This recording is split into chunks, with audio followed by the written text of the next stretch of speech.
On February 17th, 1865, Union soldiers from the 54th Massachusetts Infantry entered Cypress Hall Plantation on Street Helena Island, South Carolina. The main house stood empty except for one locked room on the second floor. When Lieutenant Nathaniel Briscoe ordered the door broken down, his men discovered two young women, both appearing to be in their late teens, sitting motionless on a narrow bed. A black woman in her 50s stood near the window holding a bottle of laudanum. The room smelled of medicinal herbs and something else, something Lieutenant Briscoe later described in his report as the scent of profound wrongness. The two young women would not speak. They stared at the soldiers with hollow eyes that suggested they had seen things that should not exist. The older woman, who identified herself only as Dinah, refused to answer questions about who the girls were or why they had been locked in that room. On a small desk near the window, Lieutenant Briscoe noticed a leather-bound book with entries written in what appeared to be French, mixed with Latin botanical terms. He copied 2 phrases from the book into his field journal before the woman called Dinah snatched it away and held it against her chest.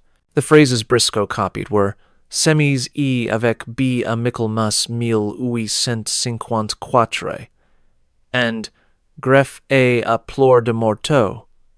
He did not understand what they meant.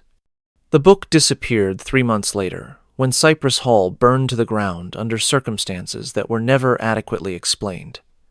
The 2 young women vanished from official records shortly after the fire. The midwife Dinah was found dead 6 weeks after Union occupation, officially from yellow fever, though her body bore no signs of the disease. For 45 years, the story of Cypress Hall remained buried in scattered fragments. A sheriff's notice from 1857 offering reward for a runaway mulatto girl named Anne, altered baptismal records from St. Peter's Mission listing infants as foundlings with house servants as godparents, testimony given to Freedmen's Bureau officials in 1873 mentioning girls in the big house who birthed children that were never seen in church, whispers in the Gullah communities of the Sea Islands about something terrible that had happened at Cypress Hall, something involving the widow Delancey and her daughters. Then, in 1910, workers demolishing the old Cypress Hall carriage house discovered a sealed trunk hidden in a false wall. Inside were infant bracelets, hair ribbons labeled E and A rosary, and 4 pages torn from what appeared to be a ledger. The pages were covered in the same mixture of French and botanical Latin that Lieutenant Briscoe had seen in 1865. When translated, they revealed a systematic breeding program that had operated at Cypress Hall between 1852 and 1866. A program designed not to breed enslaved people, but to force the plantation owner's own daughters into producing children with selected enslaved men. The woman who designed and implemented this program was Marianne Delancey Rutledge, a 31-year-old widow who faced foreclosure in 1849 and decided that her daughters' bodies were assets to be exploited for family survival. The men she selected were Bastian, a 22-year-old boatman, and Peter, a 19-year-old cooper's apprentice. The daughters were Eliza, 14 years old when the program began, and Anne, 12. The midwife forced to facilitate everything was Dinah Priolo, a free woman of color who was coerced through threats against her own family. This is the story they tried to burn. This is what was hidden in coded ledgers and altered church records. This is what happened at Cypress Hall between 1849 and 1866.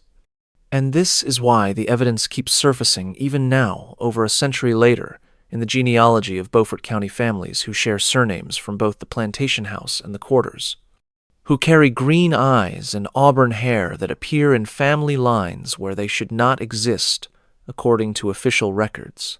Before we continue with this horror, I need you to understand something. This story is not entertainment. It is documentation of systematic abuse enabled by a legal system that treated women and enslaved people as property. If you are hearing this because you want to understand how power corrupts, how systems enable atrocity, how ordinary people become monsters, then subscribe to this channel right now. We uncover the stories that history tried to bury, We document the crimes committed by people society trusted. Hit that subscribe button and drop a comment telling me where you are from. Are you from South Carolina? From the Sea Islands?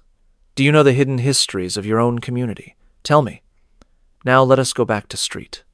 Helena Island in the winter of 1849, when a widow named Marianne Delancey Rutledge realized she was facing financial ruin and began planning something unprecedented.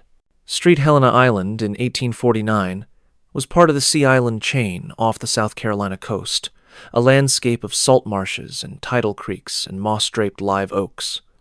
The island had been cultivated for over a century, first with indigo and then with Sea Island cotton, the long staple variety that commanded premium prices in English textile mills.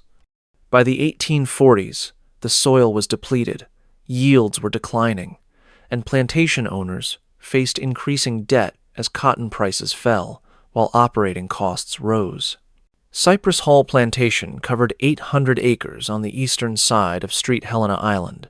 The property had been in the Delancey family since 1747, passed down through 4 generations of indigo and cotton planters.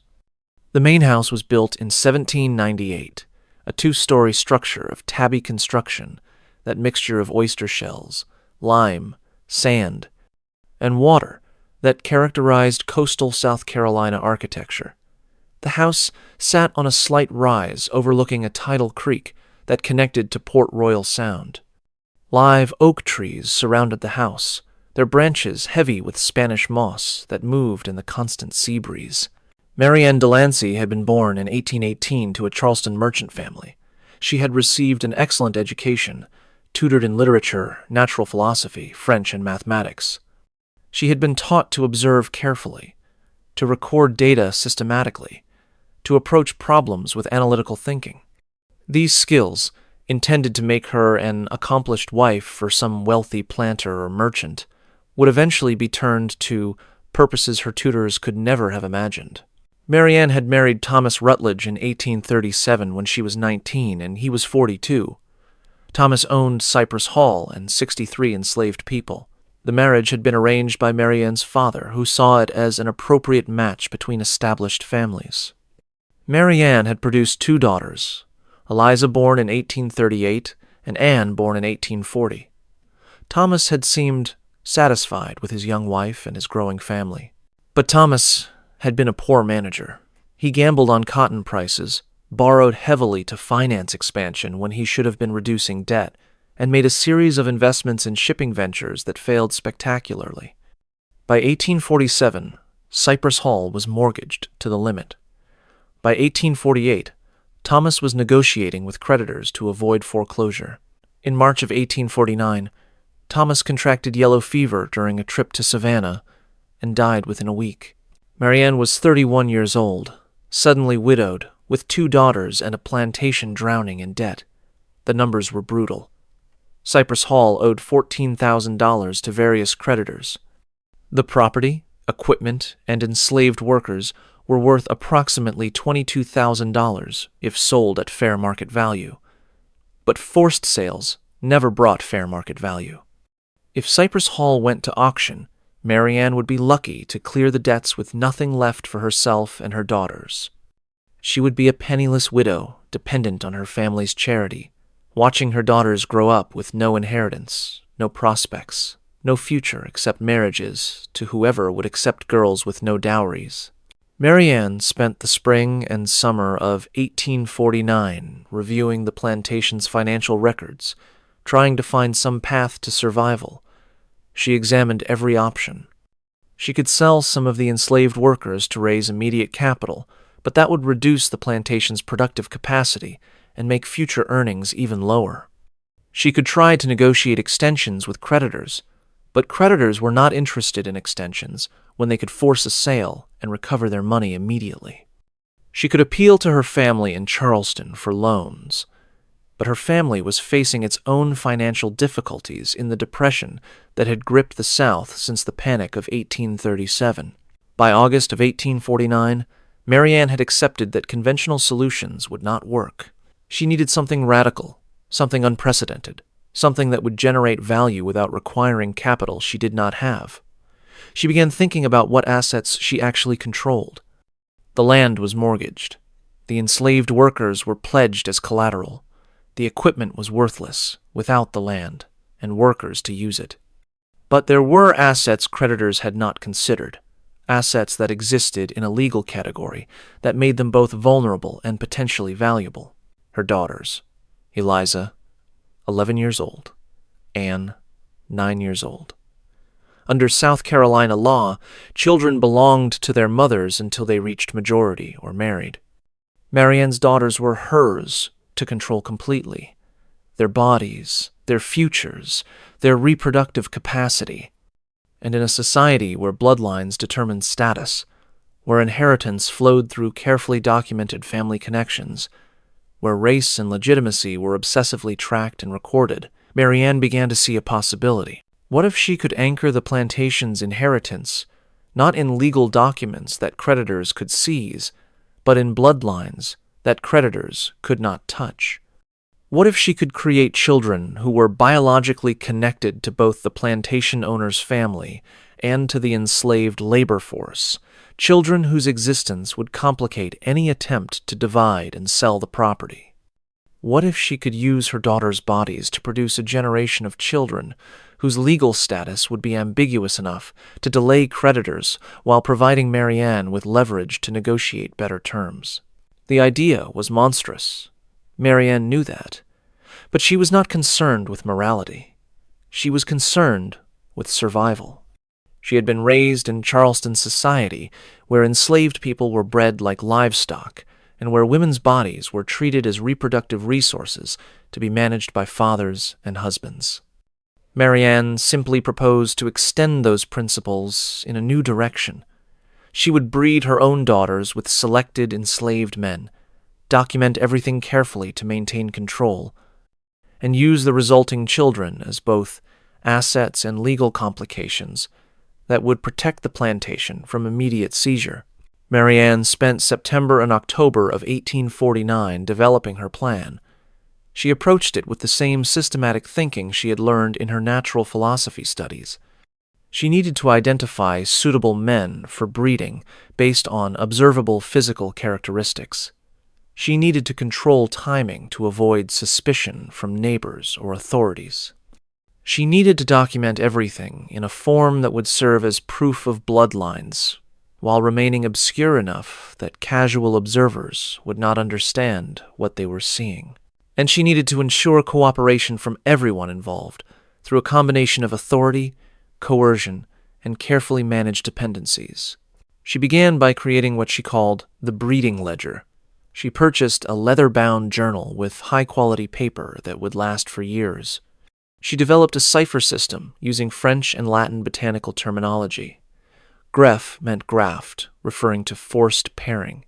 Semis meant sowing, referring to pregnancy. Plant names stood in for people. Tide charts indicated timing. Moon phases marked cycles. To anyone casually examining the ledger, it would appear to be a plantation mistress's journal about gardening and natural philosophy. To someone who understood the cipher, it was a detailed breeding program tracking pairings, pregnancies, births, and genetic outcomes. Marianne's next step was selecting the men. She reviewed the enslaved workers at Cypress Hall, evaluating them based on physical characteristics she wanted transmitted to the children her daughters would bear. Strength, height, good teeth, clear eyesight, intelligence. She was approaching this exactly as she would approach breeding horses or dogs, selecting for traits that would produce valuable offspring. She selected 2 men. Bastian was 22 years old, a boatman who worked primarily on the tidal creeks, transporting crops and supplies. He was tall and strong, a powerful swimmer, bilingual in Gullah and English. Marianne noted in her ledger that Bastian had excellent teeth, no visible scars or deformities, and a steady temperament that suggested he would not resist violently when informed of his role in the breeding program. The second man was Peter, 19 years old, apprenticed to the plantation's cooper making barrels for crop storage. Peter was shorter than Bastian, but powerfully built from years of physical labor. Marianne noted that Peter had unusually light eyes for someone classified as Negro, suggesting mixed ancestry that would make resulting children's appearance more ambiguous. She also noted that Peter was quiet and compliant, unlikely to create difficulties. Marianne recorded both selections in her ledger using the cipher system. Bastien, Chenfort, Vend, 12 ans, dens complètes, nature habile, temperament stable, sélectionné pour greffe primaire. Bastien, strong oak, 22 years, complete teeth, skilled swimmer, stable temperament, selected for primary grafting. Peter received a similar entry using different botanical metaphors. The final piece Marianne needed was a midwife. Pregnancy and childbirth could not be hidden completely. She needed someone with medical knowledge who could manage pregnancies, assist with births, and maintain absolute discretion. She also needed someone she could control, someone who would have no choice but to cooperate. Dinah Priolo was a free woman of color living in Beaufort, the nearest town to Street Helena Island. She was 51 years old in 1849, a respected midwife who attended births for both white and black families throughout the Sea Islands. Dinah had learned her skills from her mother and grandmother, combining African herbal knowledge with techniques learned from white physicians. She was known for saving mothers and babies that other midwives or doctors had given up on. Dinah also had vulnerabilities Marianne could exploit. Dinah's daughter lived in Charleston, working as a seamstress. Dinah's granddaughter was enslaved on a plantation in Georgia, sold there years earlier when the girl's mother had needed money to purchase her own freedom. Dinah visited her granddaughter once per year, traveling to Georgia under passes that allowed free people of color limited travel. Those passes required approval from local white authorities. Marianne summoned Dinah to Cypress Hall in November of 1849. She explained what she needed: medical oversight for pregnancies that would occur over the next several years, herbal treatments to encourage conception when desired and prevent it when not desired, attendance at births, complete silence about everything Dinah witnessed. In exchange, Marianne would pay Dinah generously and would ensure Dinah continued receiving travel passes to visit her granddaughter. If Dinah refused, Marianne made clear she would inform authorities that Dinah was engaged in illegal activities, possibly including helping enslaved people escape. The accusation did not need to be true. Simply making it would destroy Dinah's reputation, end her midwifery practice, and likely result in her imprisonment or enslavement. And Dinah would certainly lose access to her granddaughter, who would remain enslaved in Georgia with no one to visit her, no connection to family. Dinah had no real choice. She agreed to Marianne's terms. She asked only one thing: that when this was over, whenever that might be, Marianne would help purchase Dinah's granddaughter's freedom. Marianne promised she would consider it. The promise meant nothing, but Dinah accepted it because accepting was the only option. By December of 1849, all the pieces were in place. The ledger existed. The men were selected. The midwife was secured. The final step was preparing Marianne's daughters for what was going to happen to them. This was the step Marianne had been dreading most, not from any moral qualms, but from practical concern that the girls might resist in ways that would create problems. Eliza was 11 years old, quiet and observant, a girl who spent most of her time reading or drawing. Anne was 9 years old, more rebellious and physical, a girl who loved riding and swimming and frequently challenged authority. Marianne had to approach them differently based on their personalities. She started with Eliza. In January of 1850, Marianne began having regular conversations with her older daughter about adult responsibilities, about how families survived through difficult times, about how women sometimes had to make sacrifices for the good of their children. She explained that Cypress Hall was in financial danger, that creditors wanted to take everything, that the family needed to create new connections that would protect their inheritance. She told Eliza that when Eliza was older, perhaps in a year or two, she would need to help create those connections. She would need to bear children who would be legally complicated in ways that would protect the property. Marianne did not explain initially how those children would be conceived. She simply prepared Eliza to accept that motherhood would come early and would serve a larger purpose. Eliza listened in silence. She was a smart girl, smart enough to understand that something terrible was being proposed, even if the full details remained unclear. But she was also 11 years old and completely dependent on her mother. She had no options, no escape routes, no authority to appeal to. So she listened and said nothing, and began to understand that her life was not going to include choices. With Anne, Marianne took a different approach. Anne was younger and more likely to resist openly. Marianne focused on establishing absolute authority, making clear that Anne's obedience was not negotiable.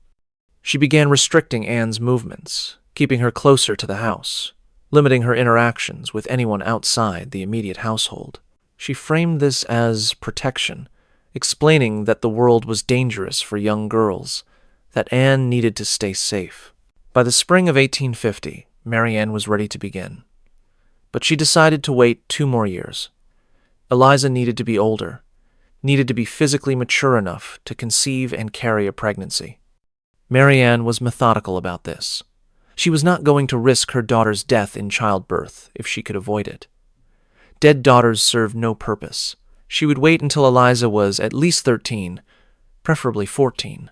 Those 2 years, from 1850 to 1852, were spent in preparation. Marianne continued conditioning her daughters, gradually making clear what would be expected of them. She brought Dinah to Cypress Hall regularly, under the pretext of treating various illnesses, allowing the girls to become familiar with the midwife who would eventually manage their pregnancies. She arranged for Bastian and Peter to work closer to the main house on various projects, making their presence routine and unremarkable. Marianne also began cultivating a relationship with Reverend Alphonse Girard, a French Catholic missionary who ran St. Peter's Mission on St. Helena Island. Most of the white families in the area were Episcopalian, but Reverend Girard's mission served the Gullah community and operated with minimal oversight from diocesan authorities in Charleston. Marianne saw opportunity in that autonomy. She began attending services at St. Peter's Mission, bringing generous donations, involving herself in the mission's charitable work. She developed a reputation as a devout woman concerned with the spiritual welfare of enslaved people, an unusual but not unheard of position for a plantation mistress. Reverend Girard appreciated her support and began to trust her.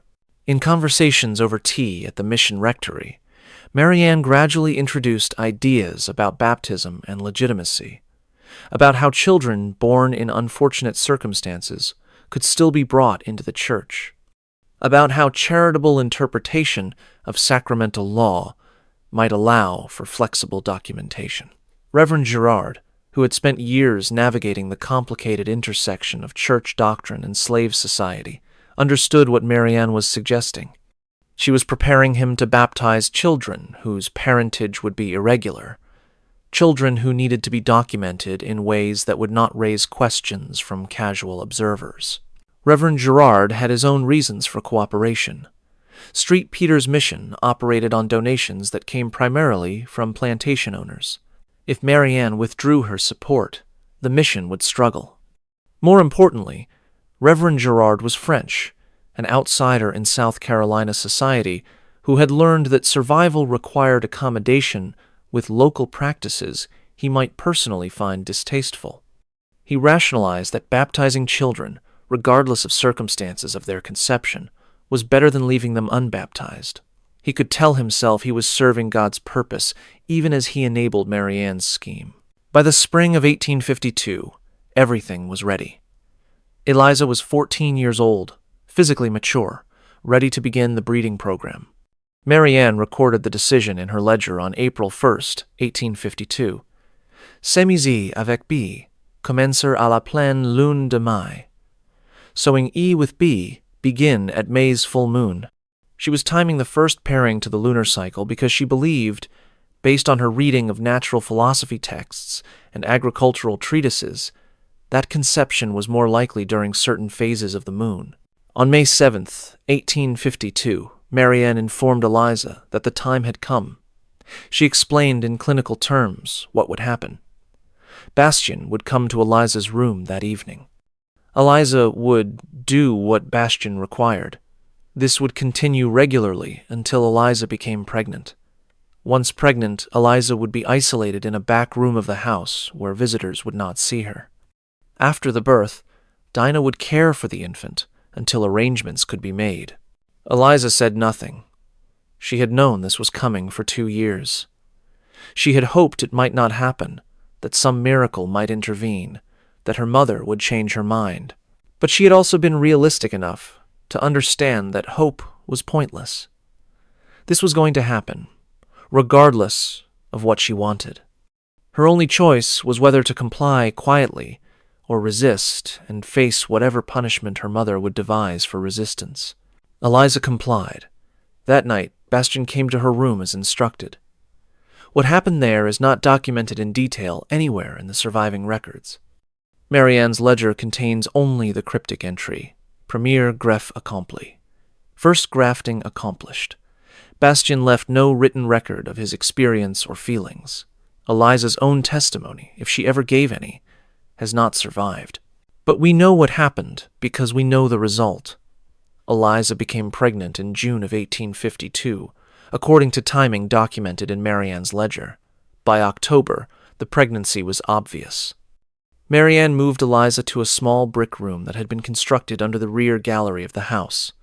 The room had a boarded window, a narrow bed, a chamber pot, and a sliding bolt on the outside of the door. It was isolated from the main part of the house, accessible only through an exterior door that was kept locked, unless someone needed to bring food or attend to Eliza. Eliza spent 6 months in that room. Marianne visited regularly to check on the pregnancy's progress.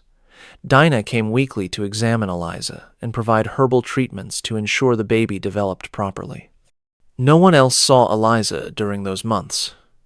To anyone who asked, Marianne explained that Eliza was away visiting relatives in Charleston, a common enough explanation that no one questioned it. The baby was born on March 3rd, 1853. Dinah attended the birth, managing complications that arose during delivery. The child was a girl, apparently healthy. Marianne's ledger entry recorded, Première récolte, fille, dix ouïe livre, vivante et criante. First harvest girl, 18 pounds, alive, and crying. The clinical language reflected Marianne's approach to the entire program. This was agriculture, not family.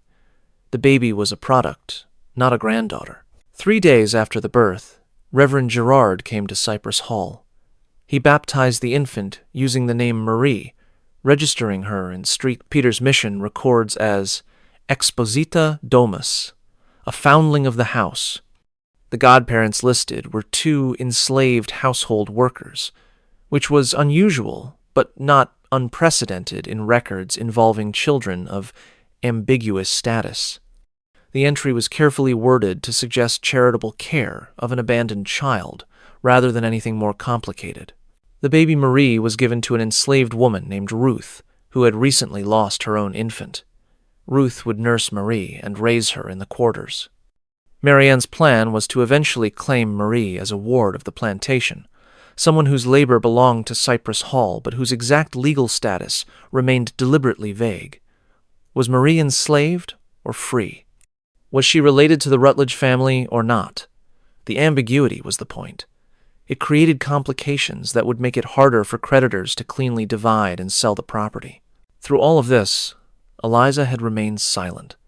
She had endured the pregnancy, the isolation, the birth, and the immediate removal of her child without expressing resistance or complaint. But she was not broken. She was watching, learning, planning. Eliza had always been observant. She had noticed that her mother kept the breeding ledger in a locked drawer in her study. She had noticed the cipher system, the way certain words repeated in patterns. She was beginning to understand that the ledger was both evidence of what was being done to her and potentially a weapon if she could decode it and find a way to use it. While Eliza was pregnant with her first child, Anne was also being prepared. Anne was 12 years old in 1852 when Eliza's breeding program began. She was not yet physically mature enough for pregnancy, but Mary Ann was laying groundwork for when that time came. Anne would be paired with Peter, the young Cooper, probably beginning in 1853 or 1854. But Anne was different from Eliza. Anne was rebellious, physical, and willing to fight back. When Mary Ann began explaining Anne's future role in the breeding program in late 1852, Anne did not accept it quietly. She said no. She said she would not do it, would not allow anyone to touch her, would run away if necessary. Mary Ann responded by restricting Anne's movements even more severely, essentially placing her under house arrest. Anne was not allowed outside without a chaperone. She was not allowed to go near the docks where boats left the island. She was not allowed to interact with anyone who might help her escape. Anne spent the winter of 1852 to 1853 in a state of constant surveillance, RF. Doles, the plantation overseer, was a former Navy man who understood security and control. Mary Ann had instructed him to ensure Anne did not leave Cypress Hall property under any circumstances. Doles assigned workers to watch Anne during the day, stationed himself at the house at night, and controlled all access to boats and the river. Anne understood that she was being prepared for the same fate that had befallen Eliza. She had seen her older sister's pregnancy, had watched Eliza be isolated, had heard the baby's cries on the night of the birth before the child disappeared into the quarters. Anne knew with absolute certainty that she had to escape before she was forced into the breeding program.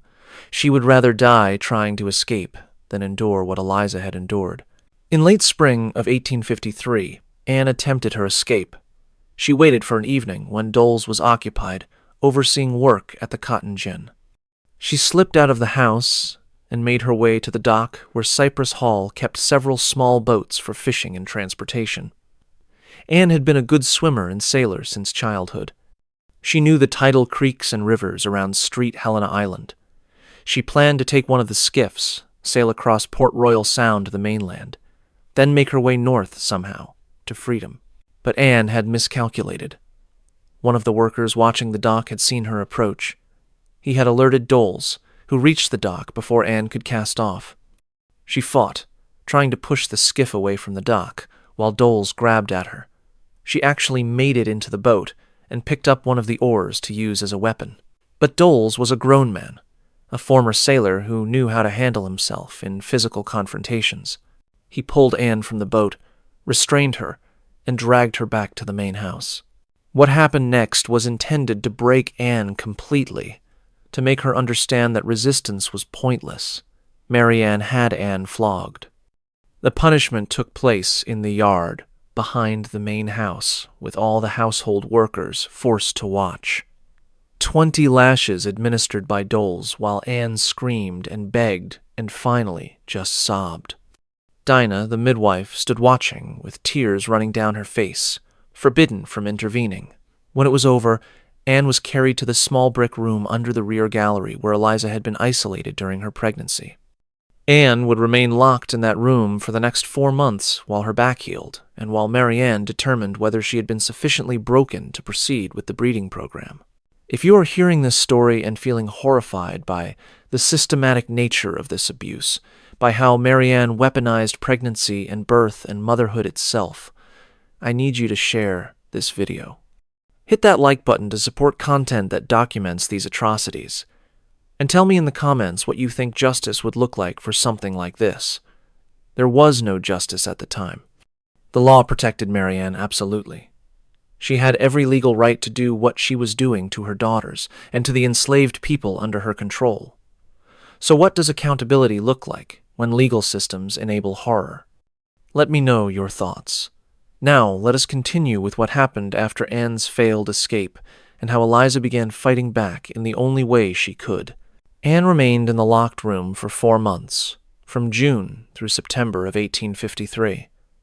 During that time, her physical wounds healed, but psychological damage went deeper. She had been broken in ways that changed her fundamentally. When Mary Ann finally released her from the room in October, Anne was different. She was quieter, more withdrawn, and apparently compliant. She no longer spoke about escape or resistance. She did what she was told without argument. Marianne interpreted this as success. Anne had learned her lesson and would now cooperate with the breeding program. Marianne recorded in her ledger that Anne was ready for pairing with Peter, to begin in the spring of 1854 during neap tide, when the moon was dark and conception was, according to Marianne's theories, less likely to be observed or questioned by others. But Anne had not actually been broken. She had learned something different from her punishment. She had learned that open resistance led to immediate violent consequences. She had learned that if she wanted to fight back effectively, she would need to be subtle, patient, and strategic. She would need to pretend compliance while planning something her mother could not anticipate or prevent. Anne began watching and learning. She observed the plantation's routines, the patterns of who went where and when. She paid attention to conversations between Marianne and Reverend Gerard, between Marianne and Dinah, between Marianne and Doles. She was gathering information, looking for vulnerabilities, preparing for an opportunity that had not yet presented itself. Meanwhile, Eliza was conducting her own form of resistance. During the months after giving birth to her first child, Eliza had been allowed to gradually resume a more normal existence in the main house. She knew she would be forced to conceive again, that the breeding program would continue until Marianne had produced enough children to serve her purposes. But Eliza was determined to understand exactly what was being documented in her mother's ledger, to decode the cipher completely, to create her own record of what was happening. Eliza had always been good with patterns and languages. She began studying the ledger whenever she could access it, memorizing entries, analyzing the cipher system. She realized that the French and Latin botanical terms followed consistent patterns. Greffe always appeared before dates when she had been forced to conceive. Semis appeared when pregnancies were confirmed. Plant names corresponded to people. Chêne for bastion, oak, pin for Peter, pine. Her own name was represented by eglantine, wild rose. Over months of careful observation, Eliza decoded enough of the cipher to understand that her mother was documenting everything systematically. Dates, pairings, pregnancies, births, physical characteristics of children produced. It was a breeding ledger that would serve as proof of bloodlines if needed, but would also be evidence of systematic abuse if anyone outside the immediate household ever gained access and understood what they were seeing. Eliza realized she needed to create her own record, something that would survive even if her mother's ledger was destroyed, something that would testify to what had been done to her and to Anne. But she could not write openly. Anything she wrote would be discovered and destroyed by Marianne. She needed a different method of documentation. Eliza turned to needlework. She was skilled at sewing and embroidery, activities that were encouraged for young women of her class. She began working on a quilt using a pattern called wedding ring, circular interlocking designs that she could arrange in ways that encoded information. She positioned the rings to correspond with geographic locations on Street Helena Island, the dock where Anne had tried to escape, the small brick room where both daughters had been isolated during pregnancies, Street, Peter's mission where the births were being falsely documented, the quarters where the children were being hidden. Inside some of the rings, Eliza embroidered initials, almost invisibly small, E and B in one ring, A and P in another, M for Marie, the name given to Eliza's first child. Dates were encoded in thread counts, in the number of stitches in particular sections. Anyone looking casually at the quilt would see only an attractive wedding ring pattern, but someone who understood what to look for would see a map and timeline of the breeding program. Eliza worked on the quilt in secret, hiding it under the floorboards in the small brick room where she had been isolated during her first pregnancy. The room was rarely used except when one of the daughters was pregnant. Marianne had no reason to search the floor. The quilt remained hidden, Eliza adding to it whenever she could access the room, creating a record that would survive her. By early 1854, both daughters were being actively used in the breeding program. Eliza was paired with Bastian again, conceiving her second child in March of 1854. Anne was paired with Peter for the first time in April of 1854. Both girls were kept under close surveillance, isolated when pregnancies became visible, attended by Dinah throughout pregnancies and births. The children born from these forced pairings were documented by Reverend Gerard using the same careful language he had used for the first baptism.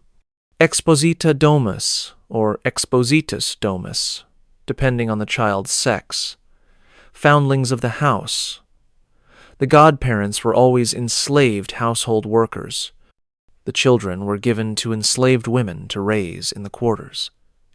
To anyone examining the baptismal records casually, it would appear that Cypress Hall was providing Christian charity to abandoned children. Only someone who understood the full context would recognize what the records actually documented. By 1856, Eliza had given birth to 3 children. Anne had given birth to 2. 5 children existed whose biological mothers were Marianne's daughters, but whose legal status was deliberately ambiguous. Marianne's ledger documented everything in coded detail, tracking genetic characteristics, recording which physical traits had been inherited from which parents, planning future pairings based on desired outcomes. This was Marianne's solution to the plantation's financial problems. She had created a generation of children whose existence complicated the property's legal status, whose bloodlines connected the enslaved workforce to the white family that owned the land, whose ambiguous racial classification made it difficult to clearly categorize them as either fully enslaved or fully free. These complications would delay creditors, would require extensive legal proceedings to untangle, would give Marianne time to negotiate better terms for debt restructuring. But Marianne had also created something she could not fully control. She had created testimony in the bodies of the children themselves, in the baptismal records that documented their existence, in Eliza's hidden quilt that mapped the breeding program's operation. And she had created witnesses who would eventually speak if they survived long enough to do so. Dinah the midwife kept her own records. She could not write openly about what she was forced to facilitate, but she kept coded references in her midwifery journal, entries that appeared to document normal births for enslaved women, but which actually tracked the forced pregnancies of Marianne's daughters. Dinah also spoke to people she trusted in the Gullah community, sharing fragments of information about terrible things happening at Cypress Hall, planting seeds that would grow into broader knowledge over time. Bastian and Peter, the men forced to father children with Marianne's daughters, also began finding ways to resist within the constraints of their situation. They could not refuse without facing severe punishment or sale to plantations where conditions were worse. But they could document their experiences through oral tradition, through songs and stories shared in the quarters that encoded truth in metaphor and allegory. The Gullah community developed its own memory of what was happening at Cypress Hall, knowledge that would persist even if official records were destroyed. By 1857, the breeding program had been operating for 5 years. But circumstances outside Cypress Hall were beginning to intrude. The financial depression had eased slightly. Cotton prices had improved. Some of the creditors who had been threatening foreclosure were willing to renegotiate terms now that the cotton market looked more stable. Marianne was successfully managing the plantation's debts through a combination of the children her daughters had produced, which gave her legal leverage and improved crop revenues. But success created new problems. The children were getting older. They were becoming visible in ways that were harder to explain. Marie, Eliza's oldest child, was 4 years old in 1857. She was being raised by Ruth in the quarters, but people were starting to notice that Marie looked different from Ruth's other children, that she had features that suggested white ancestry, that she resembled both the Rutledge family and Bastian in ways that were becoming increasingly obvious. Neighbors and other plantation families began asking questions. Why did Cypress Hall have so many foundling children? Where were these children coming from? Why did some of them look like they might have white parentage? Marianne deflected these questions with vague explanations about taking in abandoned children as acts of Christian charity. But the questions persisted, and Marianne realized that the breeding program could not continue indefinitely without creating scandal that would be worse than the financial problems she had been trying to solve. She decided to end the active breeding, but to maintain the children's ambiguous status to preserve the legal complications they created. Eliza and Anne would not be forced to conceive any more children, but the 5 children who already existed would remain at Cypress Hall, documented but unexplained, complicating any attempt by creditors to cleanly dispose of the property. This decision provided Eliza and Anne with something they had not expected: relief. The breeding program was ending. They would not be forced to endure more pregnancies, more births, more children taken away. They were 19 and 17 years old, respectively, in 1857, their bodies damaged by multiple pregnancies while still in their teens, their minds scarred by years of systematic abuse. But they had survived, and now they would have time to determine what to do with that survival. In August of 1857, Anne disappeared. She had been allowed gradually to resume more normal activities around the plantation, as Marianne concluded that Anne was no longer a flight risk. Anne had seemed broken, compliant, resigned to her situation. But on August 12th, Anne vanished. She was simply gone, with no indication of where or how she had left. Marianne panicked. She sent doles and several workers to search the island. She contacted authorities in Beaufort to watch for a runaway. She offered a reward for Anne's return. A notice appeared in the Beaufort Gazette on August 20th, 1857. Runaway mulatto girl, answers to Anne, approximately 17 years of age, likely attempts passage by skiff toward Port Royal Sound. Reward offered for safe return to Cypress Hall Plantation. The notice described Anne as mulatta, mixed race, because that categorization would make her legally returnable as a runaway, even though Anne was actually Marianne's white daughter. But Anne was never found. No one reported seeing her. No boat was missing from Cypress Hall docks. There were no witnesses to her departure or any indication of where she had gone. She had simply vanished as completely as if she had never existed. The most likely explanation, which was never confirmed, was that Anne had drowned herself in Port Royal Sound. She had grown up swimming those waters. She knew exactly where the currents would carry a body out to sea, where it would never be found, and she had made clear years earlier that she would rather die than continue living as her mother's breeding stock. Once Marianne decided to end the active breeding program, Anne might have calculated that this was her chance to escape the only way that offered certainty. She could not escape to freedom elsewhere, but she could escape into death. Eliza grieved for her sister, but also understood Anne's choice. Anne had chosen the only form of liberation available to her, and, in disappearing without a trace, Anne had also destroyed one of the pieces of evidence Marianne needed. Marianne could no longer produce both daughters, if anyone demanded to see them. Anne's absence created questions Marianne could not easily answer. The years between 1857 and 1861 passed in tense stability. The breeding program had ended. The 5 children who had been produced continued living in the quarters, growing older, becoming more obviously connected to both the Rutledge family and to Bastian and Peter. Marianne managed the plantation carefully, paying down debts, negotiating with creditors, maintaining the fiction that everything was normal and proper. But in 1861, the Civil War began. South Carolina seceded in December of 1860. Fort Sumter was attacked in April of 1861. The Sea Islands, including Street, Helena, became strategically important because of their location and their cotton production. As the war intensified, Union naval forces began blockading southern ports and planning assaults on coastal areas. In November of 1861, Union forces captured the Sea Islands in an operation known as the Port Royal Experiment. Most white plantation owners fled inland, abandoning their properties and the enslaved people who worked them. Marianne did not flee. She calculated that staying offered better chances of maintaining control over her property than abandoning it. She remained at Cypress Hall with Eliza and the household workers, waiting to see what Union occupation would bring. The Union forces, when they arrived, were focused on military objectives and on implementing policies for the thousands of enslaved people who were suddenly under federal protection. Officers were assigned to manage abandoned plantations and to document property that would eventually be confiscated and redistributed.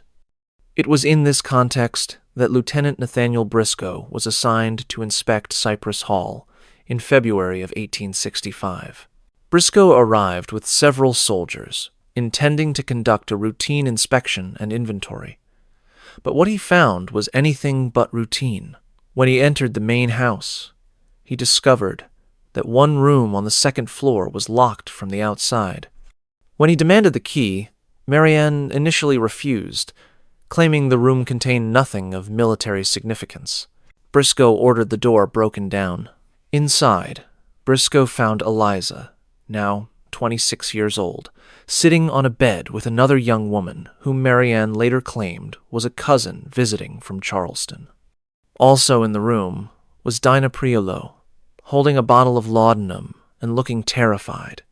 The two young women would not speak. They stared at the soldiers with expressions that Briscoe later described as suggesting they had been held against their will for a long time. On the desk near the window, Briscoe noticed the leather-bound book that would become central to understanding what had happened at Cypress Hall. He opened it and saw entries in French and Latin, coded language that he did not fully understand, but which suggested systematic documentation of something. He copied 2 phrases into his field journal before Dinah snatched the book away. Those phrases were Semis A avec B à Michaelmas 1854 and Greffe A à Pilor de Mort. Oh. Briscoe interrogated Marianne, demanding to know why the young women were locked in a room, why they would not speak, what the book documented.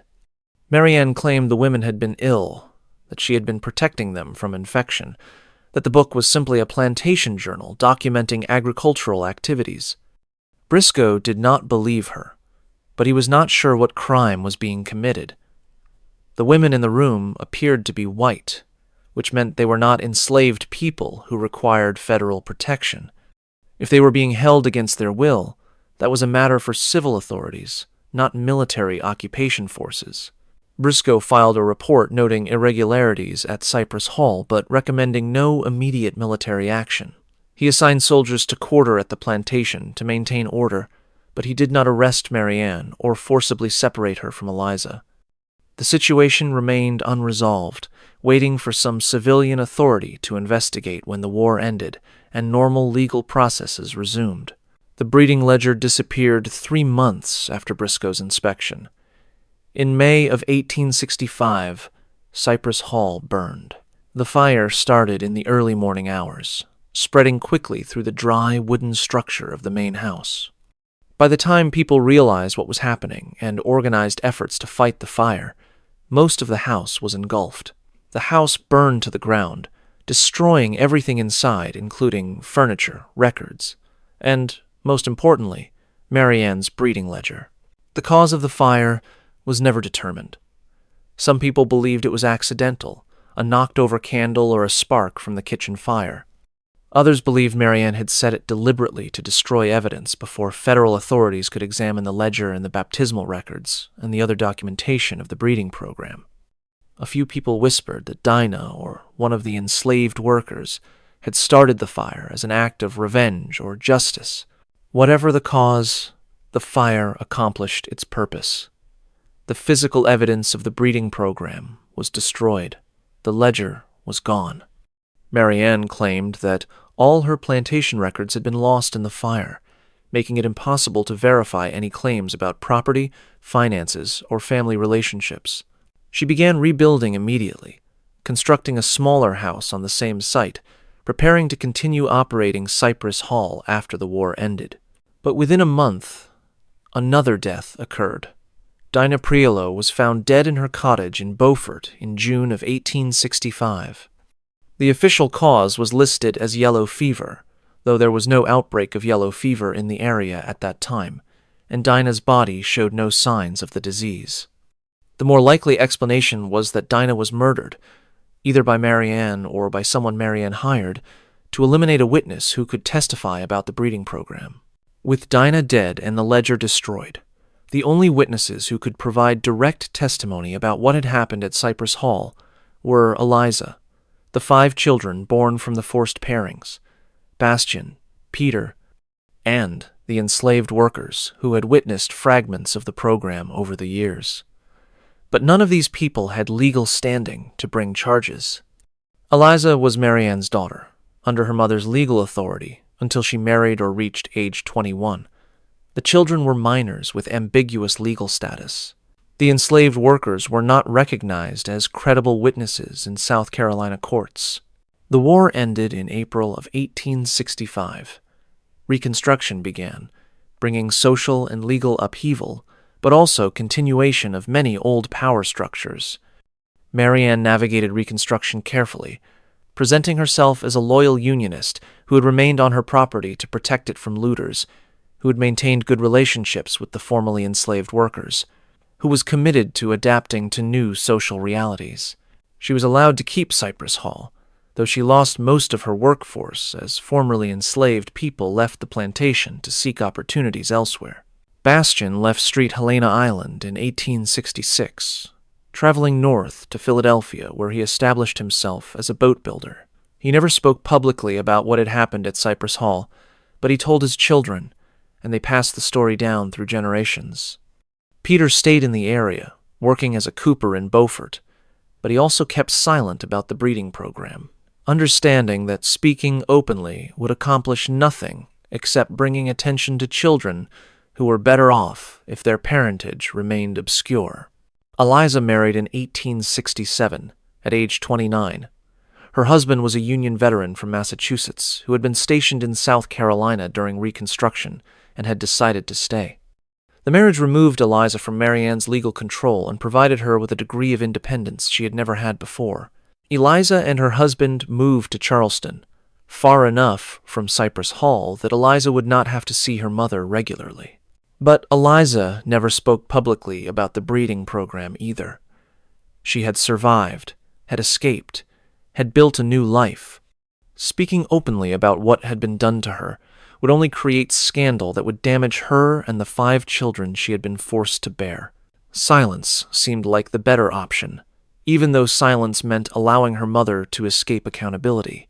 Marianne continued operating Cypress Hall until her death in 1873 at age 55.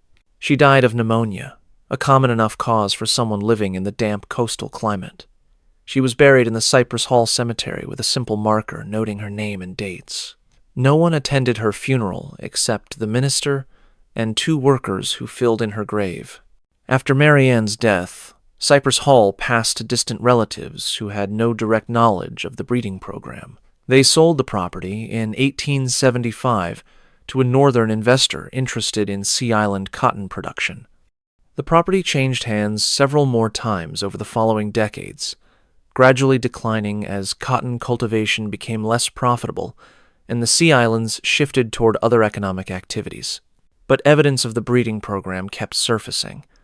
In 1873, the Freedmen's Bureau conducted interviews with formerly enslaved people as part of documenting plantation conditions during slavery.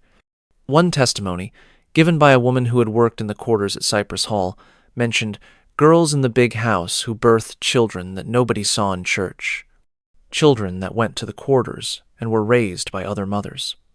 The testimony was vague, the woman clearly reluctant to speak directly about what she had witnessed, but it suggested awareness that something irregular had occurred.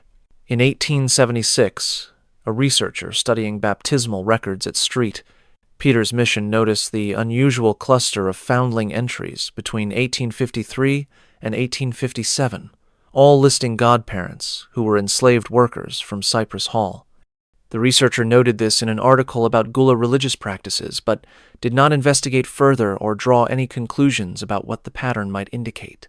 The most significant discovery came in 1910, 37 years after Marianne's death. Workers demolishing the old Cypress Hall carriage house to make way for new construction discovered a sealed trunk hidden in a false wall. The trunk was old, probably dating from the 1850s or 1860s. Inside were personal items that appeared to have belonged to two young girls: hair ribbons labeled E and A, infant bracelets, a rosary, and 4 pages torn from what appeared to be a ledger, covered in French and Latin botanical terminology, mixed with names, dates, and cryptic observations. The workers showed the trunk and its contents to the property's owner, who contacted historians in Charleston to determine if the items had any historical significance. The historians examined the ledger pages and realized they were looking at something extraordinary. They contacted specialists in French translation and botanical terminology. Within weeks, the pages had been decoded. The decoded pages documented portions of a breeding program operated at Cypress Hall between 1852 and 1856. They identified 2 young women, E and A, who had been paired with 2 men, B and P. They recorded pregnancies, births, and observations about inherited physical characteristics. They included cryptic references to a midwife, a priest, and methods for concealing the program from outside observers. The historians were shocked. They conducted additional research, examining baptismal records, newspaper notices, property records, and any other documentation they could find. The pattern that emerged confirmed what the ledger pages suggested. Marianne Delancey Rutledge had operated a systematic breeding program using her own daughters to produce children whose ambiguous legal status would protect her plantation from creditors. The historians published their findings in an academic journal in 1912. The article, titled Evidence of Coerced Reproduction at Cypress Hall Plantation, Street Helena Island, 1850, 2 to 1856, created controversy. Some scholars questioned whether the evidence was sufficient to support such extraordinary claims. Others argued that the findings were credible, but should not be published because they would damage the reputations of families descended from people involved in the breeding program. The debate continued for several years, then faded as public attention moved to other matters. The ledger pages were placed in the archives of the South Carolina Historical Society in Charleston, where they remain today, available to researchers but not publicly displayed. The trunk and its other contents were donated to a small museum on Street Helena Island that focuses on Gullah history and Sea Island plantation life. In the 1960s and 70s, genealogists working in Beaufort County began noticing unusual patterns in family records. Clusters of green eyes and auburn hair appearing in families descended from enslaved people who had lived at Cypress Hall. Surnames shared between white families and black families in ways that suggested biological connections rather than just former enslavement relationships. Oral histories preserved in some families that mentioned the widow Delancey and what she did to those girls. Some of these genealogists began researching more systematically, comparing baptismal records with census data, with Freedmen's Bureau records, with family Bibles and oral histories. The picture that emerged confirmed that children had been born at Cypress Hall in the 1850s whose parentage was ambiguous, whose descendants existed throughout Beaufort County, carrying genetic markers that connected them to both the white Rutledge family and to the enslaved workers Bastian and Peter. In 2007, a descendant of Bastian published a family history that included the story of the Cypress Hall breeding program as it had been passed down through his family. The account was based on oral tradition rather than documentary evidence, but it aligned closely with what the ledger pages and other archival sources documented. The family history described how Bastian had been forced to father children with Eliza Rutledge, how he had tried to resist but had been threatened with sale to the Deep South, how he had eventually fled north after emancipation and had never spoken openly about what had happened, except to his own children. The publication of Bastian's family history renewed scholarly interest in the Cypress Hall case. Historians began examining it not just as an isolated incident, but as an example of how power operated in slave societies how women and enslaved people were treated as reproductive resources, how legal systems enabled systematic abuse by protecting patriarchal and slave-holding authority. Today, the site where Cypress Hall once stood is unmarked. The land is private property, used for vacation homes and small farms. Most people who live there or visit do not know about the breeding program that operated in the 1850s. There is no historical marker, no memorial, no official recognition of what Marianne Delancey Rutledge did to her daughters and to Bastian and Peter and Dinah. But the story persists in family histories, in genealogical research, in academic papers, in the genetic legacy visible in descendants who carry physical characteristics from both sides of a racial divide that was supposedly absolute. The evidence of the breeding program exists in bodies, in blood, in family trees that should not connect but do. The quilt Eliza made was never found. The small brick room where the daughters were isolated during pregnancies was demolished when later owners renovated the property. Reverend Gerard's records at Street, Peter's Mission, were damaged by a hurricane in 1893, with many entries rendered illegible. Most of the physical evidence of the breeding program is gone. But 4 ledger pages survive in the South Carolina Historical Society archives. Researchers can request access to view them, can see Marianne's handwriting, documenting pairings and pregnancies and births, using coded botanical language that was supposed to conceal, but instead preserved testimony of what she did. The pages are fragile now, the ink faded, but they remain readable, evidence that cannot be burned or buried or forgotten. This mystery shows us that the most horrifying abuses of power are often systematic rather than impulsive, documented rather than chaotic, rationalized through language that makes cruelty sound reasonable. Marianne Delancey Rutledge did not suddenly decide to breed her daughters with enslaved men. She developed a plan, created a system, documented everything carefully. She used botanical terminology to make abuse sound like agriculture. She enlisted a priest to baptize the children in ways that suggested charity rather than exploitation. She coerced a midwife to facilitate pregnancies and births. She created a conspiracy of silence, enforced through legal authority and physical violence. It also shows us that evidence survives, even when people try to destroy it. The breeding ledger burned in 1865, but 4 pages torn from it before the fire survived. The daughters were silenced through trauma and legal powerlessness, but their stories survived in oral tradition and in the bodies of their descendants. The system was designed to leave no trace, but traces persisted anyway, because truth is harder to erase completely than people imagine. What do you think about this story? How should we remember people like Marianne Delancey Rutledge? How should we honor the daughters who survived and the children who were born from forced pairings? What responsibility do we have to document these atrocities even when documentation is incomplete and contested? Leave your comment below and share your thoughts. If you believe these stories need to be told, if you understand that knowing the darkest parts of history helps us recognize similar patterns in the present, subscribe to this channel. Hit that notification bell so you never miss investigations into the crimes that history tried to hide. Share this video with people who understand that uncomfortable truths matter more than comfortable ignorance. And remember that those 4 ledger pages still exist in Charleston, still bearing witness, still demanding that we acknowledge what happened at Cypress Hall between 1852 and 1856. See you in the next video.